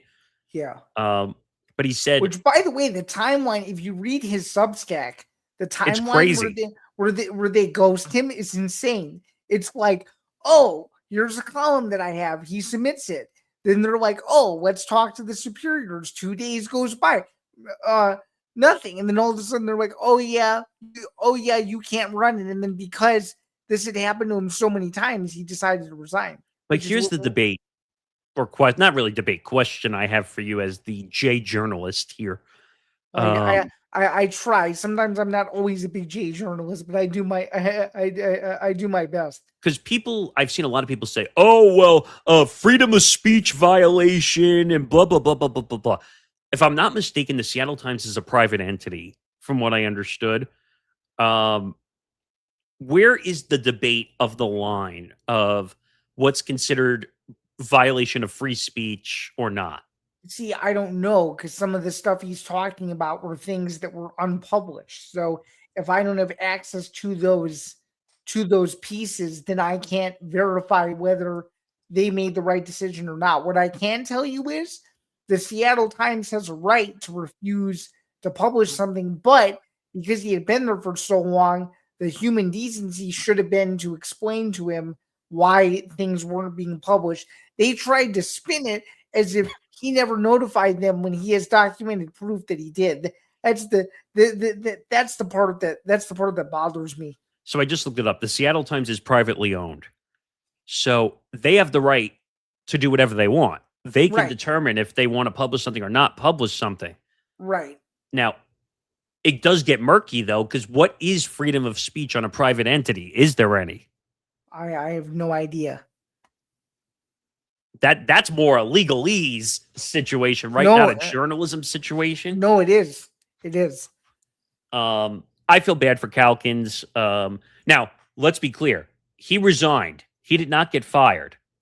So he didn't get fired, or he didn't get fired over an incident. He just resigned. He said, I had enough of this crap and I want to go write freely. Right. Now, well, I would argue, Nick, it wasn't over one incident. It was over multiple instances. Well, he said he did interviews. Right. Yeah. That were building up and building up and building up to this. I think he spoke to 2 young trans girls that were out on the protest fronts and they didn't want to air them because they were afraid of the reputation of it. Yeah. Yes. So he was at the Seattle Times for 11 years. It's a long time. I mean, no respect for a guy, excuse me, that's been at your paper for 11 years? Apparently not. It's a cold-hearted business. And that's the problem. Like I said earlier, Carl Ravitch, 33 years at ESPN. Oh, we're letting you go. Matt Calkins has to resign after 11 years at Seattle Times because they're not allowing him to write freely. But here's the last thing I'll say, and then we can move on from this. All the platforms you write for, okay, which I won't say because I don't want to get in trouble, is what are the rules of engagement, essentially, when you write? Engagement in what way? Meaning, can you write freely? Can you not write freely? Will they edit it if they think they don't like something? What is the rules of engagement? I would say at one of them, which one of them I primarily cover MMA, I would say that one I can write as freely as I want. At the other one, where it's mainly college football and college basketball for the Big Ten, I have to be a little bit more careful. For the one where I'm just worrying about Ohio State, I can basically say whatever as long as I can back it up with facts. So I think every single place is a little bit different. But out of all the places I just said, 3 out of the 4 of them I have editorial control. So I can choose what to publish and what not to publish. So you can write freely in your mind and say, I don't have to worry about. Now, with editorial comes responsibility too. Right. So just because you have editorial doesn't mean you can just go write someone effing sucks and post it. Right, which I would never do that. But I'm pointing out. There are guidelines that I follow for every piece and stuff like that. There's certain standards you have to do, and yeah. Now, like I said, there's one incident which I won't repeat the exact thing, but remember you and I had a long conversation about One Piece and how you were getting bombarded over a piece, and we went back and forth trying to say, I was trying to help you, say, hey, they were calling you out for something you wrote. And I'm like, dude, enough of this platform already. I had said to you, they're not letting you write freely. It's ridiculous. Yeah.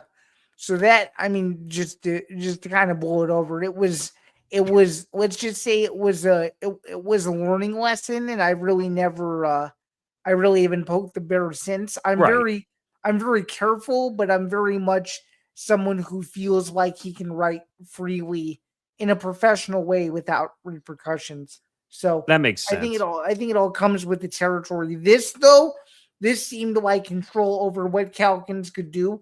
And it almost feels like this was more a vendetta than anything, because they flat out lied to him and said that he never communicated with, and he did. That's the part that really bothers me about that. No, I agree. All right, let's move on. We got a few more things now with all the football back in. Let's. Where do you want to start? I'll let you lead the way with week 0. Now that college football is back. Yeah, college football is back. It's here. We have a couple of games this week. It's not a huge slate of games, but I guess let's start with the obvious here. Dublin, Ireland, North Carolina, TCU. The Bill Belichick rumors of him leaving UNC midseason are already heating up, and the game hasn't even happened yet. See, and by the way, this goes back to what we were just talking about.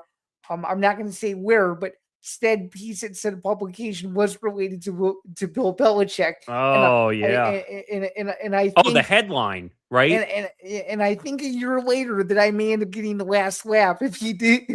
They were mad at the headline you made, right? If I remember correctly. Yes.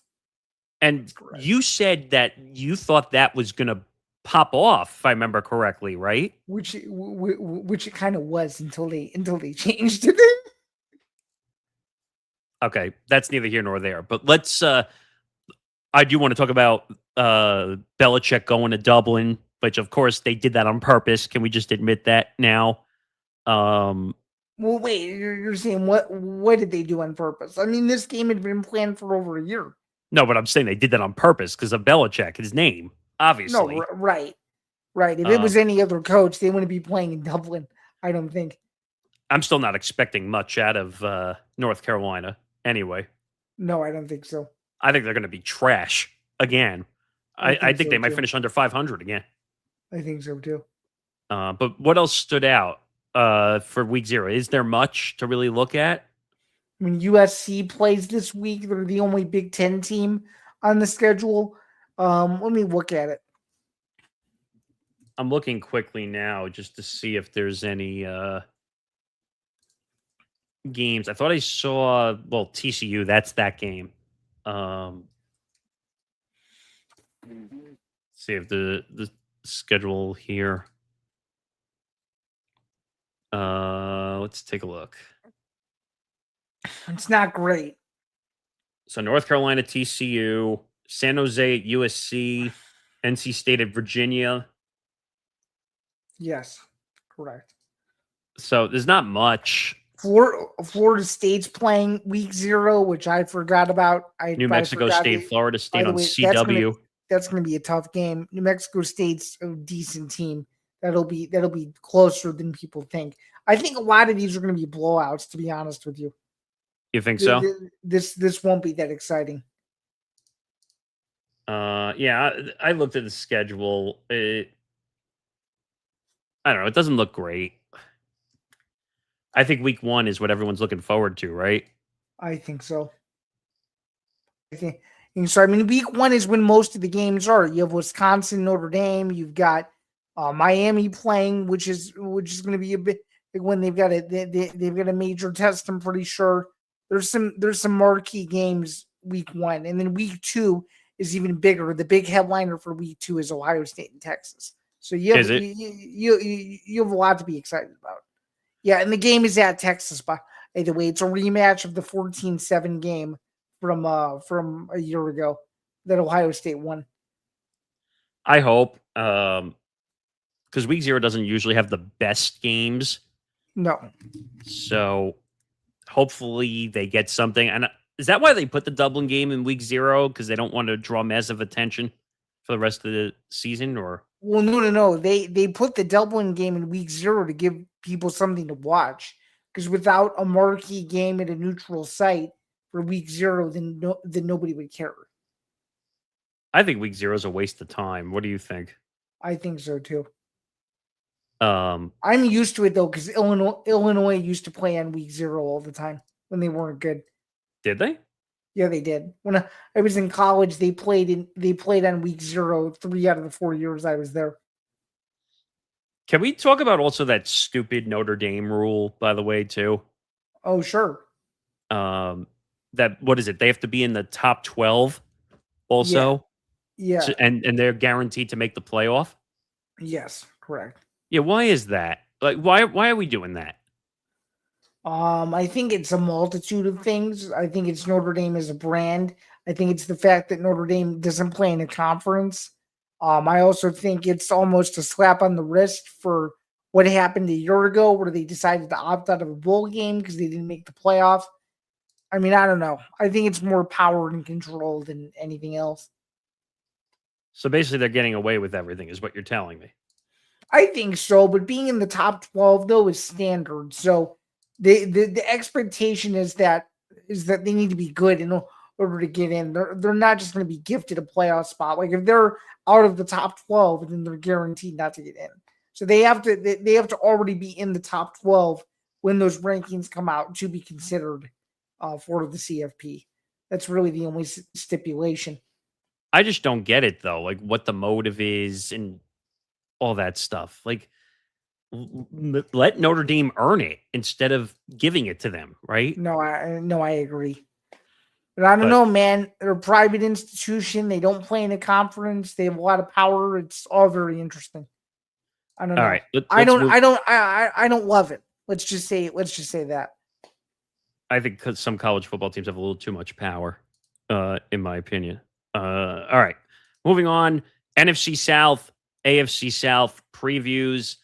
But before we do that, because I said I was going to promote it, whether you're backing traditional Big Ten powerhouses or looking for value out west in the Pac-12, college football season isn't just about who wins; it's about who covers. If you want the sharpest news, deep team breakdowns, and the best against the spread angles before you set your Saturday slate, you need to be locked into Forever Power 5 on the Empty the Bench Network. Join Big Ten insider Zain Bando and Pac-12 expert James Myers every week as these two classic conferences get acquainted. Zain and James break down the biggest storylines, analyze matchups, and deliver the betting edges you need to keep your bankroll in the green. Don't lock in your bets without hearing their take first. Catch Forever Power 5 with Zain Bando and James Myers every Wednesday, tomorrow at 6:30 p.m. Eastern, 3:30 p.m. Pacific, right here on the Empty the Bench Network, premiering, like I said, tomorrow, August 26th. Tune in, get the edge, and cover the board only on the Empty the Bench Network. Make sure to subscribe to our YouTube channel, youtube.com/ETB Network. Yeah, we have a big show planned. We're going to go over week 0. We're going to give our way to early conference champions from all the major conferences. We'll give our CFP fields. We'll give our national championship picks. We'll go over our overrated and underrated teams in every major conference. It's going to be a fun show. Yeah, so don't miss it. All right, now let's get into, we have 2 sets of previews left. Which one do you want to do first, NFC or AFC South? Well, I think let's go with the order of the banner because let's keep it in unison, I would say. All right, so the NFC South, which is usually the basement dweller. Although this year with all the chaos in it, it might be a little different. Who knows? So we have the Falcons, the Panthers, the Saints, and the Bucks. So where do you want to start here? I mean, let's just cut to the chase. You want to just go over who we have division winner-wise and just kind of what we think of all 4 teams like we've done for the previous few sets of this? So what are you thinking here? Yeah, so I'm just going to be transparent in unison. I did these teams on the most recent edition of Zanzinger Part 2. If you missed it from this past Sunday, go check it out. And I'm sticking with my predictions. In the NFC South, I have Tampa Bay barely winning the division. And yeah, I know they have all that stuff going on with Vita Vea right now. And Baker Mayfield is arguably aging. But I just think Tampa Bay offensively is a little bit better than the other 3 remaining teams. And I actually think that if you were to give me a sleeper wild card pick, it would be Carolina once again. So give me Tampa Bay to win the division for the NFC South. So my order to finish would be Tampa Bay at number 1, Carolina at 2, the Saints at 6-11, 7-10, somewhere in there at 3, and then the Atlanta Falcons at 5-12. What do you think? This division is brutal. The only team, that really should have had a chance was Tampa Bay, because I thought originally they were the most put together team. But the whole Baker Mayfield situation is scary to me right now because of the contract negotiations going on. Right. Vita Vea, they gave a 1-year, $30 million deal, from what I understood. Yes, I still think he's going to be disgruntled because I think he really wanted to be paid. I think so too. So there's a lot of question marks going on there. But do you agree with me, Nick, that Week 18 could be the deciding factor in this division, like it was a year ago? Well, this division is always determined, like in the last 2 weeks. Didn't we have that awkward tiebreak scenario go down last Yeah. last year? So what happened was Tampa Bay won over the Panthers. I'm pretty sure. In the Yes. final game, unless you could verify this for me, I No, I don't know think if you're that's right. right. But it was like Tampa Bay had to win, and the Saints had to also win their game against Atlanta for them to get in. It was some sort of weird tiebreaker where both things had to happen. Otherwise, both teams couldn't make the playoffs, or some bizarre iteration like that, from what I recall. Yeah. So everyone is saying for a sleeper team, watch out for the Saints this year as a sleeper team. What do you Um, think? I don't know. I don't know because I'm worried about their quarterback. I don't know if Tyler Shuck is really the guy that people are saying he is. And also, Kamara is not 100% healthy either. Right. And their But schedule is just really tough. I don't know if you've seen it, but there's a lot of losses on that schedule, in my opinion. Yeah, A lot. but I don't know. A lot of analysts are saying that the Saints have a chance to win the division. I don't know if I see it that way. I don't personally. I'm worried about the Falcons too, with the quarterback situation The quarterback situation, there's a mess. between Tua and Michael Penix Jr. Yeah. I'd be Good. I'd be And very isn't concerned. it two left-handed quarterbacks too? Yes, Yeah. You don't see that every day. But That's for sure. I'm very, very concerned with the Falcons quarterback situation. I know they re-signed Bijan Robinson, which they had to. That was a must. I don't know about their receiver situation though at all. I don't know I don't either. if it's good, bad, and different.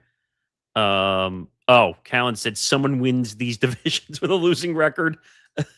Yes, that's correct. I think someone's going to win that. That's been the new norm in the NFC South. Sorry, repeat that again.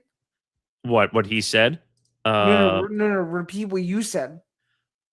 I can't remember what I said now. But no. I'm gonna.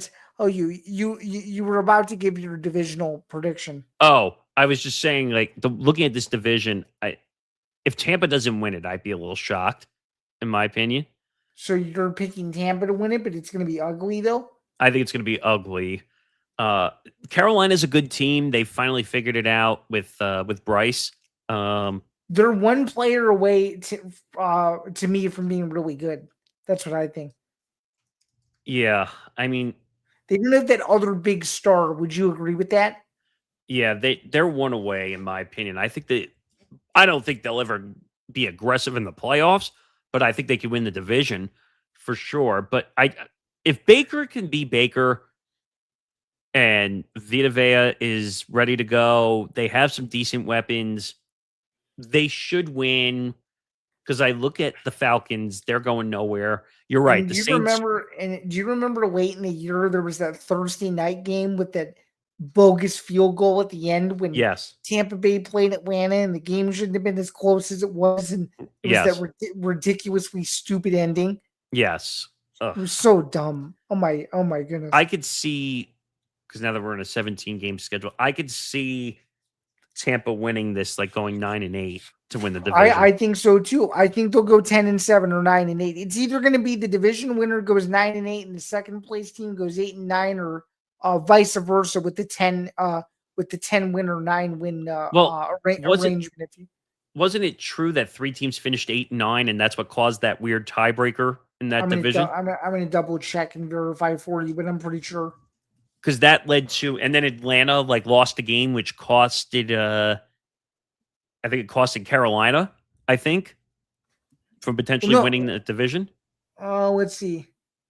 When you look at the NFC South, you had 3 teams finish 8-9, and actually the Panthers won the NFC South based on tiebreakers a year ago. Oh, right, because I think the Saints played spoiler. Didn't they? Right.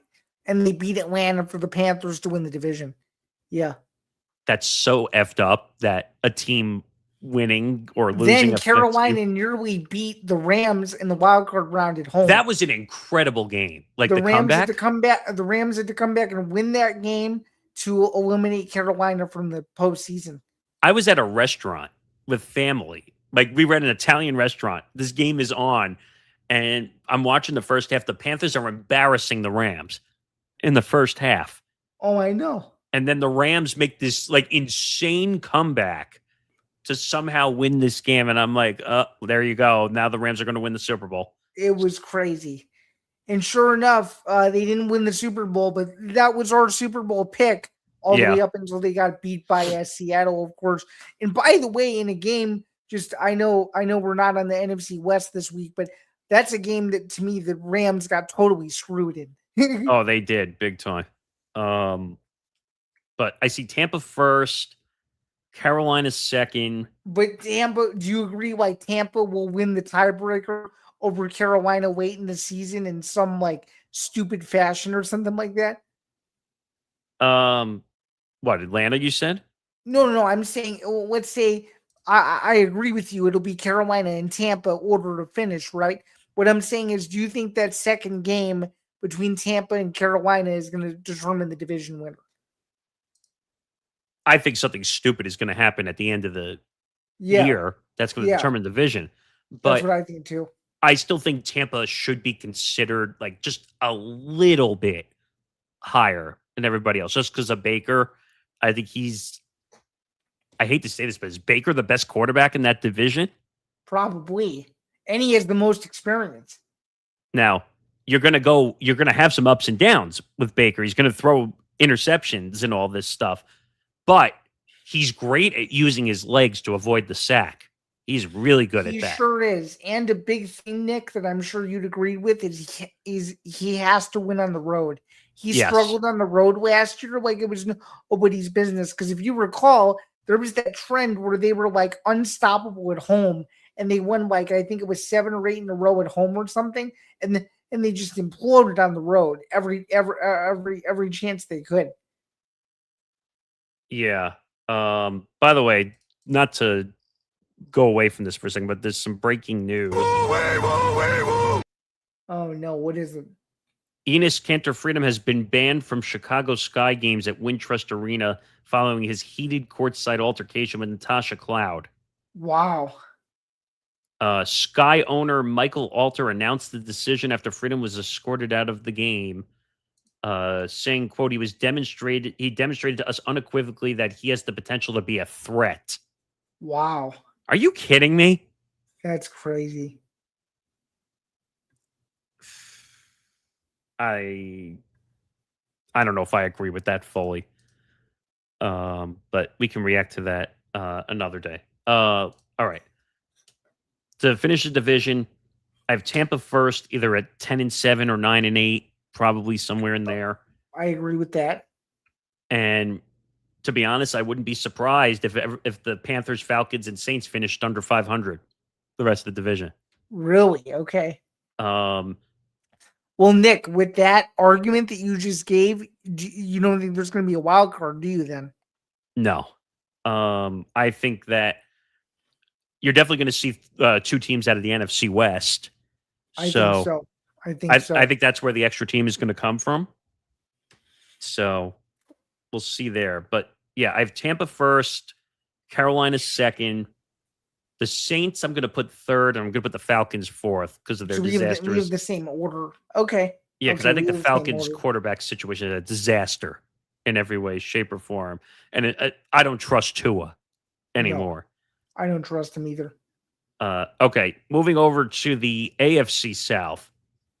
So we have Tennessee, Jacksonville, Indianapolis, and Houston. I think Houston runs away with this division, in my opinion. CJ's got to play a hell of a lot better, though. I think so too. He had a really bad year last year, and he was hurt. But he was. But he's got to play, and if they make the playoffs, he's got to play better in the playoffs. Big time. Well, yeah. The big question is if they get in and can they win one game. That's the question, because they have yet to really have a signature win. They had one, I think it was last year. If I'm not mistaken, didn't they beat Pittsburgh to go to the divisional playoffs I think in they the wild did. card Yeah. round? Yeah, so that was an impressive win, but they need another signature win to get their feet under them, because I was reading a piece on Bleacher Report. In fact, they actually have the Texans, Nick, as one of the Super Bowl favorites, which I thought was unbelievable. But That's ridiculous. no, You and I both know that's ridiculous. No, I agree. I agree. Um, My first thought was, wow, it seems like Bleacher Report totally forgot that the Houston Whalers used to exist. but looking at this division, I think this division's not great either. No, I don't think so either. The Colts have a horrible quarterback problem. The Titans still have Cam Ward. Trevor Lawrence, you never know if he's going to be 100% healthy. I think it's Houston's division to lose. I really do. You want to know what I think of this division? If we keeping a buck right now, we ass. Yeah. Thank you, Cam Ward. It's not good. The AFC South is now looking like the NFC South. A mess. I think so too. Oh man. And I'm not a Trevor Lawrence fan by any means. No, I know you're not. I think he's the most overpaid, underperforming quarterback in the league. Interesting. What is the Indianapolis quarterback situation right now? It's I think Daniel Jones. I think it's gonna be Daniel Jones. Yeah, and I can't trust. And even he's injury prone. And do you trust him to be healthy? I certainly don't. No. And they're not going to have Philip Rivers to save them again either. I don't think. That was such. You want to talk about PR stunt? Yeah. I have no idea. Looking at this division, who I would trust. It's probably Houston, probably to win the division, but this division's not going to have a deep playoff run, if you ask me. Fair. So my order to finish is Houston, Jacksonville, the Colts, and the Titans. Yeah, I have Houston, probably the Colts, if healthy, if Daniel Jones is healthy. Then this is the battle of bad between the Jacksonville and the Titans. I guess I would put Jacksonville third because of Trevor Lawrence, and probably put Cam Ward at the bottom of the Titans. So you think the Colts will finish in second? Interesting. Yeah, because I don't trust that whole. Where is ETN? Is he still in the Jaguars or no? I am not positive. Let me look. Because I'm like losing my mind. No, he's on the Saints now, Nick. Oh, so they got rid of him. Mm-hmm. But he's injury prone too. Yeah, he is. Not that it really mattered, but yeah, I have Houston, Indianapolis, and that's a big if Daniel Jones stays healthy. And okay. And then I would go probably Jacksonville and Tennessee. So we disagree in the sense that I think it's going to be Houston, Jacksonville, then Indianapolis. Okay, so we only agree with like one swap. That's not horrible.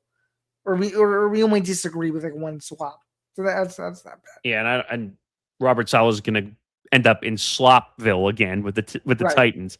Right. I still think biggest mistake of his career, leaving the DC job with the 49ers to take the head coaching job in Tennessee. Arguable, yeah. I feel bad. I actually liked Robert Saleh as a head coach of the Jets, but the Jets are just such a mess. I know. But that's those previews. Quickly, because we're way over time. Deshaun Watson named the Browns starter for Week 1. This is bad. This is really bad, in my opinion. Yeah. I mean, the Browns situation is pretty bad in a nutshell, but I don't know. I mean, it's I don't know if you've seen their schedule, Nick, but they have a lot of games that they will lose for sure. It's not good. I looked at it. They're gonna be so bad.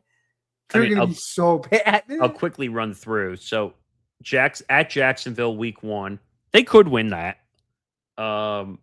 At Tampa Bay, should lose that. Yeah. Versus Carolina, probably should lose that. Yeah, I think so. Home for Pittsburgh, they'll lose that. Yep. At the Jets, they might beat the Jets, actually. That is one of the few wins that I have for them in the first 11 weeks is the Jets game. They are very road heavy in the first half of the season. Interesting. Baltimore at home, they're going to get trounced. Right. Then they go on the road 3 straight at Tennessee. That's winnable. Yeah. At Pittsburgh, I think they're going to get swept by Pittsburgh in both games. At New Orleans, it's winnable. Home for Houston, they'll lose that. The Raiders, that's winnable. Yeah. Versus Cincinnati. They could split with the Bengals. It all depends on if Burrow is healthy. Yeah, I agree with you. By the way, they split with Pittsburgh. They split with Pittsburgh a year ago. By the way, hot take before the previews: the over/under for the Bengals were 10.5 wins this year. I like the under again. I like the under. Not even a question. I like the under again. Then they have Atlanta again, winnable with their quarterback situation. Right. How many games so far have you said are winnable? 4 or 5? At least 4 or 5. Okay. At the Giants, again, winnable. Not saying they're going to win, but winnable. At Baltimore, they're going to get swept by Baltimore and Pittsburgh this year. I think so too. Well, to be fair though, Nick, I don't know if we can say that with a guarantee because they beat Pittsburgh last year at the end of the season. So, in Cleveland.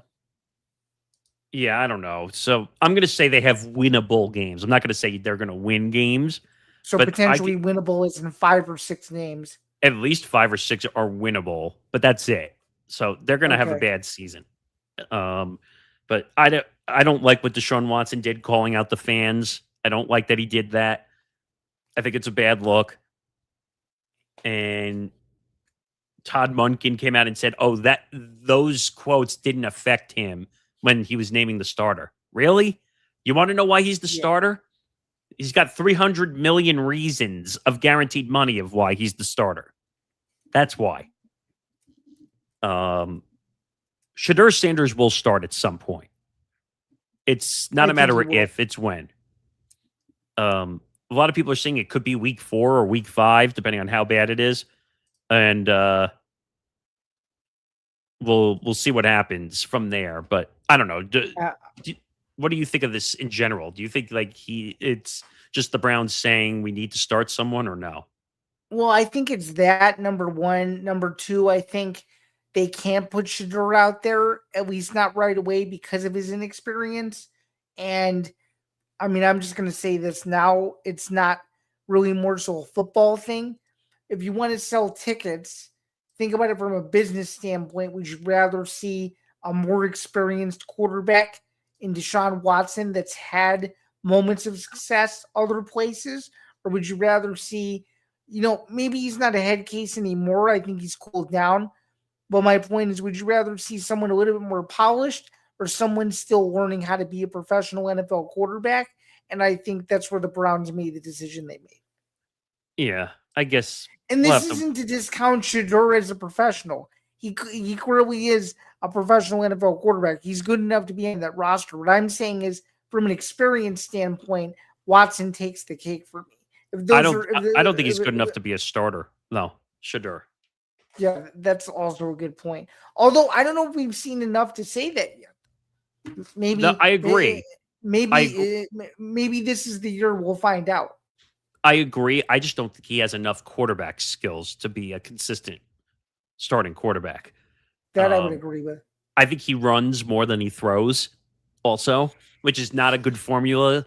No, it's not. You should always, if you can, you should always be a pass first quarterback. I mean, having running ability is great, but in this game, with how much it's changed, you got to know how to air the ball out. Go ask RG3 how that worked out. No, I know. Or go ask Tim Tebow how that worked out. Now, everyone's going to say, but Nick, what about Lamar Jackson? And I'm like, okay, well, Lamar, when he's healthy, Lamar can do both. That's the exception. But if you notice, since Lamar's gotten hurt, he hasn't used his legs really very much. No, either, I know. Which is a problem. If he can use his legs, he is one of the best quarterbacks in the NFL, in my opinion. I agree. When he can't use his legs, it's a problem. So I don't know. We'll see what happens. All right. We are going to end the show because we are at an hour and 50 minutes and we've spent a long time here. So yeah, I mean, to be fair, Nick, we spent 40 minutes talking about Enes Kanter Freedom.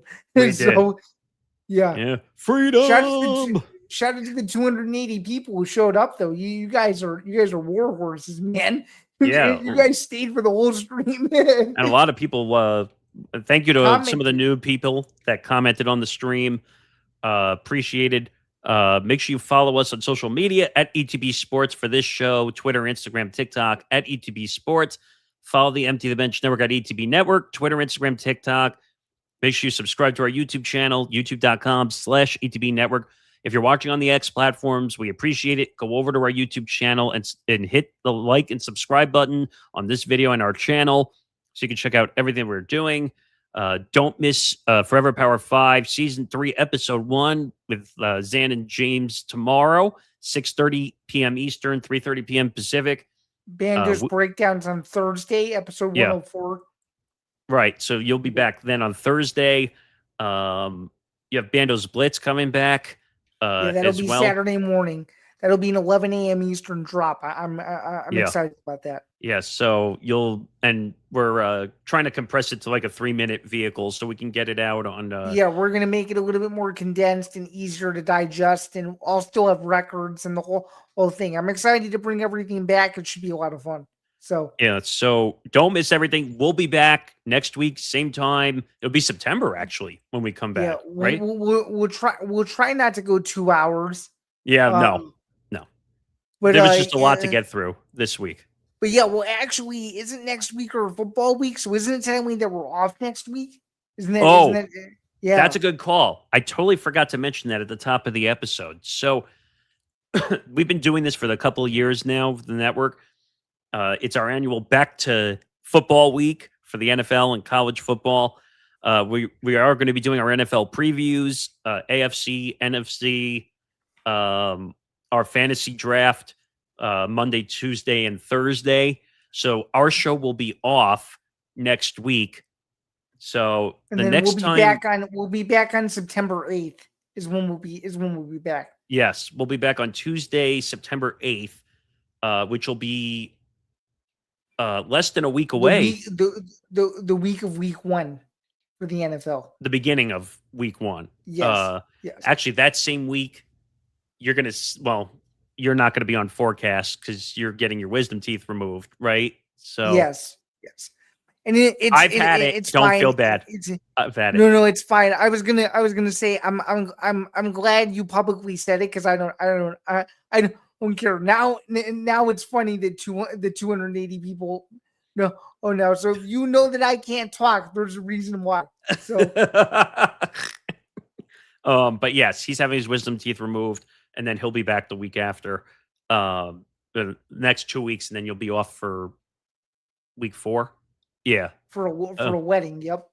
So, but forecast is back in 2 weeks, right? 2 weeks. Yeah. Yes. September, right. So football forecast is back in 2 weeks, on a solemn day for New York. Yeah. September 11th.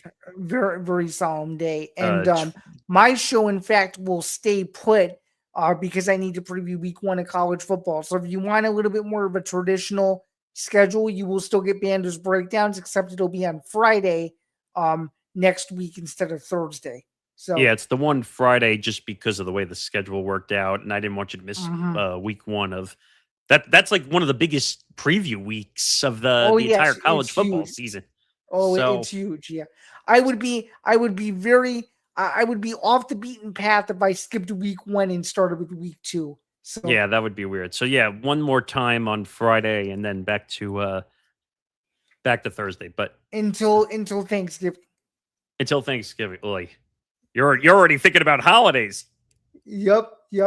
I can't even think about what I had for breakfast this morning. Oh wait, I don't eat breakfast. You don't? I didn't know that. I went to the whole 11 a.m. to 7 p.m. eating diet type thing. I try to eat in that time period, so I don't really eat breakfast. Okay, interesting. Okay. I don't think everyone needed to know that, but whatever. It's no, fine. no, I don't think so either. To the 280 people, they know you're having your wisdom teeth out, and they know I eat from 11 a.m. to 7 p.m. Eastern. Great. But Unbelievable. you know what? You get everything on this show. I told Zan like that sometimes things just flow out of my mouth, and I don't. Now we're gonna get. Now we're gonna get trolled for the next week while people are waiting for us. Zan knows this. Sometimes my mouth has no gateway, so I'll just say things, and I forget that we have 280 plus people watching our show. Yeah. So, but that'll do it. A lot of fun, though. This was a lot of fun. That'll do it. We'll finish up our NFL previews next week, and then onward to the NFL and college football season, which are finally back. So 332 in the books, 333 next week. Well, 2 weeks. Sorry, 333 in 2 weeks. December 8th. Yep. So don't miss it. Don't miss our football previews, which are all live for the first time. So Monday and Tuesday. Where is it? Monday? Yeah, Monday and Tuesday of next week. Wait, what time are those going to be? So 7 p.m. Eastern. Okay. 7 p.m. Eastern. So 7 p.m. Eastern, AFC, NFC, back to back, Monday and Tuesday. Those dates are what? I'm trying to look on my calendar really quick. It would be, let's see. It would be the 31st and the 1st. Yes. So, yeah, the 31st and the 1st, AFC and NFC, back-to-back live streams and preview. Johnny Montalbano back in the host chair for forecast on both streams. Tom Albano will be on both streams running the slides, which we do every single year. He pulls up all the rosters and the depth charts, and we go through it all. So don't miss it. If you want X's and O's, it's not an X's and O's show, so we're not going to, if you're looking for that, go to NFL Live on ESPN or whatever. We don't do that. We like to have fun with our previews. So, again, that'll do it for the show. The almost 2 hours that we sat here, the 280 plus people. Thank you to everybody who came in and watched. Thank you. And one last time, youtube.com/ETB Network. Make sure you go over, like, comment, subscribe. Yes, I sound like an influencer. Get over it. Hit the notification bell. We'll try to do better the next time. We promise. We'll try to not go as long as we did today. But shout out to everyone who tuned in. He's Nick. I'm Zan. We'll see you guys back on September 8th. Have a good week, everyone, and cheers. Yeah, have a good weekend.